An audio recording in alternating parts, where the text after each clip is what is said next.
Imagine waking up tomorrow, grabbing your phone, and seeing a notification that says you're going to come down with a fever by Thursday afternoon. Right, which sounds crazy. Totally. And it doesn't just know this because it tracked your heart rate. It knows this because it cross-referenced, like a microscopic drop in your blood oxygen with the elevated breathing rate of the person sleeping right next to you. Yeah, I mean, it sounds like complete science fiction. Hmm. But that level of predictive, interconnected biological tracking is, well, it's actually already here. Welcome to the deep dive. We've got a really fascinating stack of sources today. We're looking at comparative recovery analyses, research on advanced wearable dynamics, and some truly mind-bending studies on physiological sleep co-regulation. It's a lot of ground to cover, but it's super exciting stuff. It really is. So our mission today is to explore how a new wave of AI wearables, and we're putting a specific spotlight on a device called OXYZEN, is shifting health tracking from a completely reactive process to a highly predictive one. Exactly. The ultimate goal is allowing you to anticipate your body's needs before the physical problems even arise. Right. We are moving way past the era of retrospective data. You know, it's no longer about looking at a graph of what you did yesterday. It's about a continuous algorithm predicting your physiological capacity for tomorrow. And throw away the idea that this is just another pedometer bugging you to get 10,000 steps. Yeah. The sources we're diving into reveal a wild new frontier in this space. They call it shared wellness. Yeah, the biosynchronization aspect. Exactly. We're going to explore what actually happens when you biosynchronize with your partner. Because when we stop looking at the individual biological ecosystem in a vacuum, I mean, the data gets incredibly complex, but also far more actionable. We are definitely going to get into that multiplayer mode for your health, but before we look at the shared data, let's establish the overarching shift happening in the wearable market. Right, the move from passive to proactive. Yeah, because the devices we strapped to our wrists even 5 years ago were basically just passive data loggers, right? I mean, they counted steps, gave you a heart rate reading, and just left the interpretation entirely up to you. They provided raw telemetry, just data dumps. But what we're seeing with this new generation, specifically highlighted by platforms like OXYZEN, is a move toward proactive health coaching. Proactive coaching. Exactly. The AI takes those millions of raw data points, so movement, temperature variance, heart rate, and runs them through these complex machine learning models to seamlessly translate them into actionable wellness scores. Okay, let's unpack this. Or actually, let's unpack this because calling it a health coach sounds great in a marketing brochure, but I want to know the mechanics. Sure. It's the difference between a weather app that just tells you it's raining and a friend who hands you an umbrella before you even step outside. That's a great way to put it. But if it's predicting illness and telling me how to live my life, we have to ask the elephant in the room question. So what does this all mean? With all this AI coaching, are these wearables going to replace doctors? Yeah. It's a super logical question when you see the predictive power of these algorithms. But to be clear, our specific sources today focus on the technical and physiological capabilities of the devices themselves. Right, the tech specs. Exactly. They don't actually contain any information about wearables replacing doctors. However, if you look at broader medical and tech industry trends, which, you should definitely independently verify if you're curious, the consensus is a definitive no. Okay, so doctors are safe. Yes. AI wearables are not viewed as replacements for medical professionals. So they aren't diagnosing you with a specific viral infection and prescribing antivirals? Not at all. The industry views them strictly as continuous monitoring tools. You should really think of them as incredibly advanced early warning systems. Early warning systems. Makes sense. Right. They assist both the patient and the healthcare provider by flagging subtle anomalies. They catch shifts in your baseline that might indicate oncoming stress, overtraining, or an immune response. But you still absolutely need a human physician to contextualize that warning. So the doctor still makes the formal diagnosis and creates the treatment plan. Exactly. The wearable is the assistant identifying a pattern. The doctor is the expert providing the medical solution. So if I can use an analogy, it's like a high-frequency trading algorithm. Like the bot can spot a microscopic dip in a stock and alert you that the market is showing volatility, but you still need a financial advisor to tell you whether to liquidate your assets or just ride out the storm. That captures the dynamic perfectly. It provides the foresight required to know when to actually seek out the expert. Okay, so if we understand that these devices are early warning assistants, we need to talk about how they actually predict health issues. Let's look at the comparative landscape, because if you read the sources, not all wearables are trying to solve the problem in the exact same way. No, they really aren't. If we evaluate the current market leaders, they each lean into a completely different physiological philosophy. Right, like Aura versus Whoop. Exactly. Aura, for instance, focuses heavily on a readiness score. The core of their algorithm weights heart rate variability, HRV, along with resting heart rate and body temperature deviations. And that tells you how your autonomic nervous system is recovering, right? Spot on. And then you have Whoop, which the sources note prioritizes strain. It's heavily focused on cardiovascular exertion and measuring the exact physical load you put on your body. Which obviously makes it the darling of the elite athlete community. For sure. But then we look at OXYZEN. Yeah. And what's fascinating here is that its secret sauce isn't just looking at cardiovascular load or standard HRV. It is the deep integration of continuous blood oxygen data SpO2 into its core predictive algorithms. Okay, I have to push back on that a little bit. Go for it. We all know what SpO2 is, but in a healthy person, peripheral blood oxygen is usually hovering around 98 or 99% pretty consistently, right? Yeah, it's generally very stable. Right, so unless they have severe sleep apnea or they're climbing Mount Everest, why does tracking a mostly static metric matter so much for predicting illness? Well, because the AI isn't looking for massive, life-threatening drops. It's looking for microscopic deviations, Oh, really? Like how small? tiny fractions of a percent. Uh, Look at it this way. When a virus enters your body, your immune system mounts a defense long before your throat feels scratchy. That immune response triggers systemic inflammation. okay, I'm with you. Your autonomic nervous system shifts slightly into a sympathetic or fight or flight state. Your heart rate elevates just a tiny bit to pump white blood cells. That increased metabolic demand, combined with slight capillary constriction, causes a minute fraction of a percent drop in your peripheral oxygen. Ah, wow, so it's a cascade effect. It's looking for the hidden correlation. Yes. Through what the developers call trend detection, the AI constantly cross-references that tiny SpO2 drop with a localized spike in skin temperature and a rigid HRV. So it's not just one metric in isolation. Never. It recognizes the biological signature of your body working overtime to oxygenate your blood and fight an invader. Yeah. It detects the physiological stress response before the physical symptoms even manifest. That is genuinely incredible. But looking through the sources, we have to talk about the practical realities here. Right. Because the actionable AI sounds great, but achieving this requires a specific form factor, usually a smart ring. And the discrete design is great for 247 tracking. You know, you don't have a glowing screen strapped to your wrist. But as a consumer, you face some pretty steep trade-offs. The hardware limitations are definitely a factor. What stands out to you from the research? Well, the financial model, for one. I mean, you are buying a piece of hardware, but you're essentially renting the insights. These predictive AI wearables often require a monthly subscription fee. Yeah, the dreaded subscription fatigue. Exactly. And then there's the strict fit sensitivity. For a ring's optical sensors to shoot infrared light into your capillaries and read that SpO2 data accurately, it requires a perfect flush fit against the skin. That is the absolute Achilles heel of optical sensors. Hmm. If the ring is loose, ambient light leaks in, and the data is corrupted. And human fingers are not static. I mean, if you go for a run in the heat, your fingers swell. If you're in a freezing office, they shrink. Very true. Plus, there's no display on the device itself. You are completely tethered to an app on your phone to see any of this data.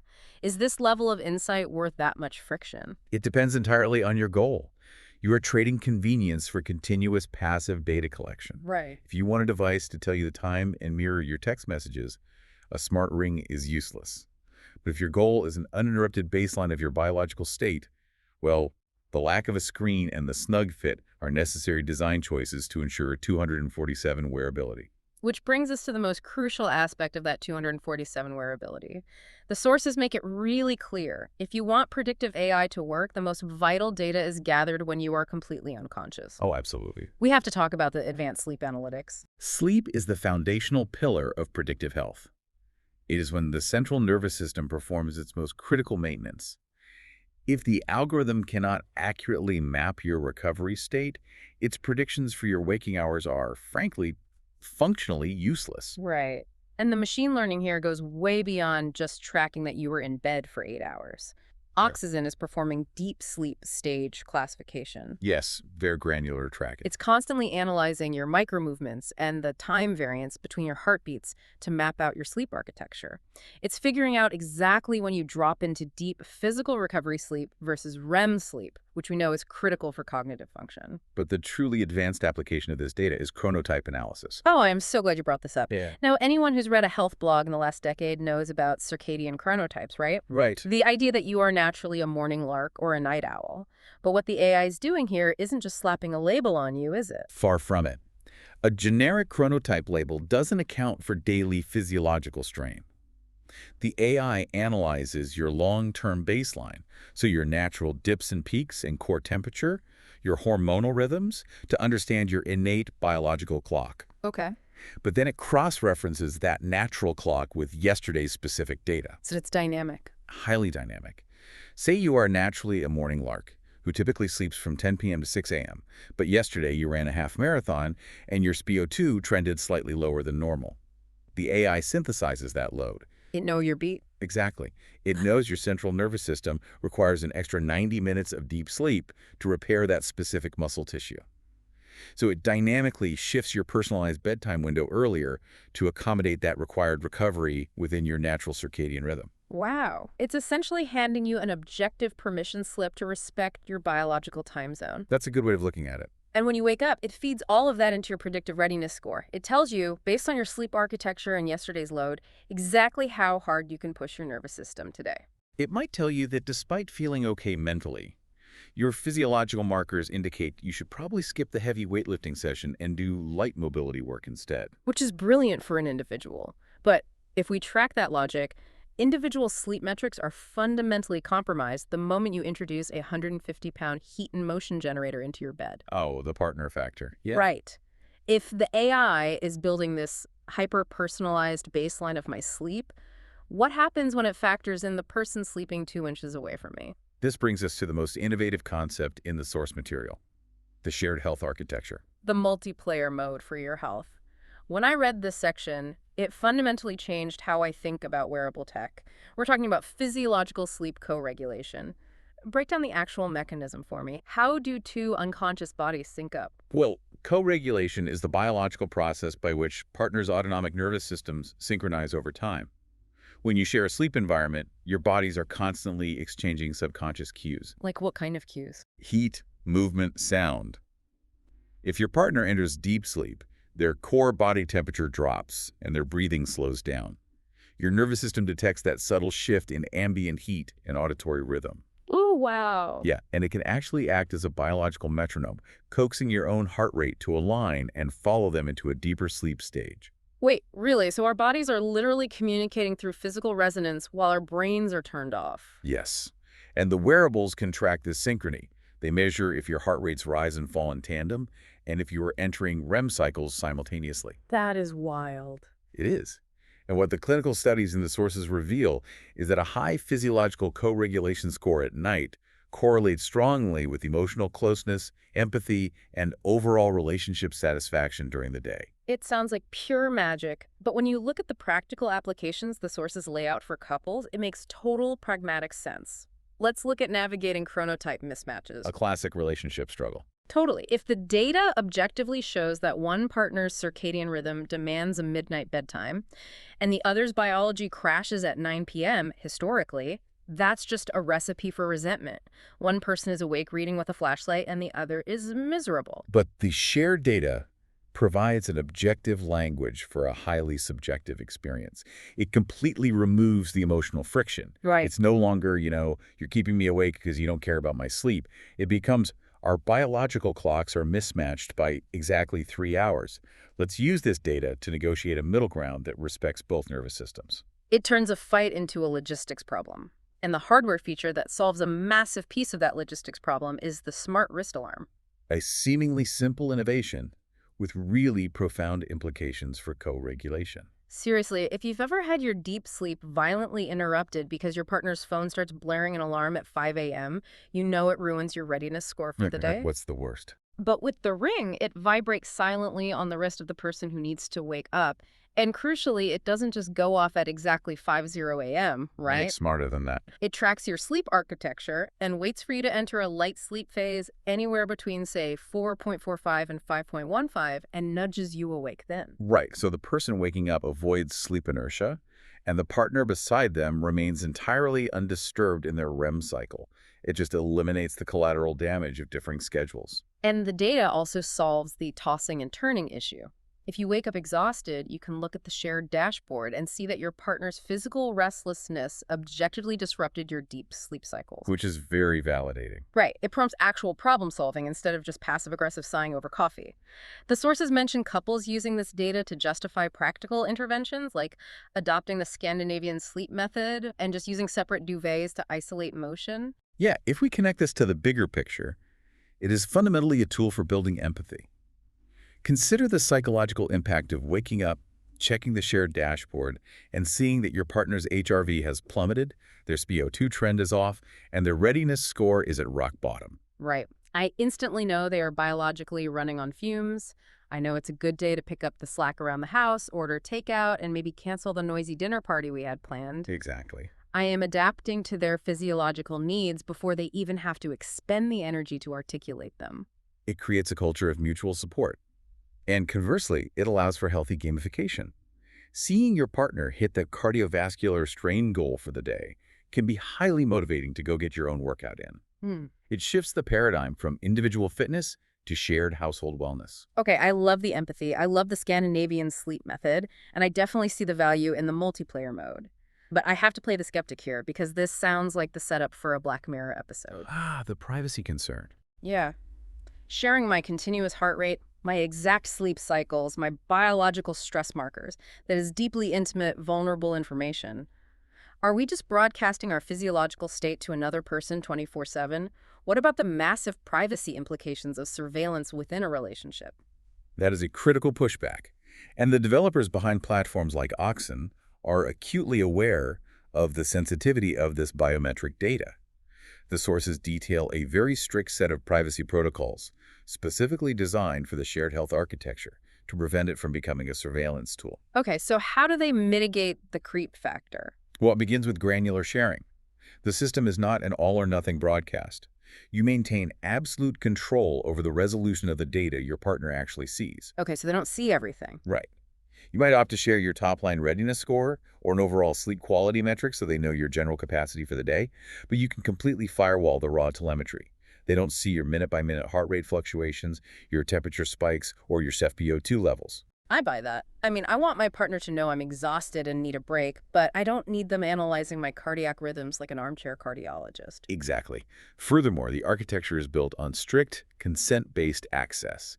You must actively initiate an invitation to share specific data points, and the recipient must actively accept it. There is no mechanism for passive snooping. Right, no sneaking a peek at my data. No.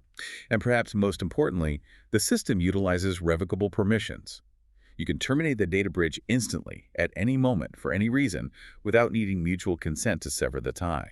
The individual retains total sovereignty over their biological footprint. Okay, the granular control and instant revocation definitely pull it back from the dystopian edge and reframe it as an active choice for connection. Man, what a journey today. It's been a lot. It really has. We started by looking at the ancient history of passive step counters that just gave you a graph of the work you already did. And we've traveled all the way to predictive algorithms like OXYZEN systems that integrate continuous blood oxygen data to detect the immune response before you feel sick, AI that dynamically shifts your sleep windows based on yesterday's strain. And a shared architecture that literally maps how your autonomic nervous system syncs up with the person you love. It's wild. It represents remarkable evolution in our relationship with our own biology. If there's a core takeaway from the research, it's that biological knowledge is most valuable when it is understood and applied. Shifting from a reactive health model to a predictive one is ultimately about empowerment. Taking control. Yeah.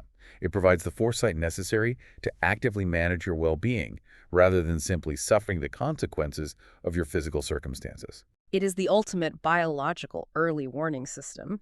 But it does leave me with one final thought to mull over, and I want you to think about this too. If our devices eventually become so incredibly sophisticated at predicting our stress, our required sleep needs, and our oncoming illnesses before we even feel a single physical symptom, will we eventually lose touch with our own natural intuition? Hmm. Or by seeing the objective truth of our data day after day, will we finally learn to actually listen to our bodies? Something to think about. Thank you for joining us on this deep dive. Keep questioning, keep exploring, and we'll catch you next time.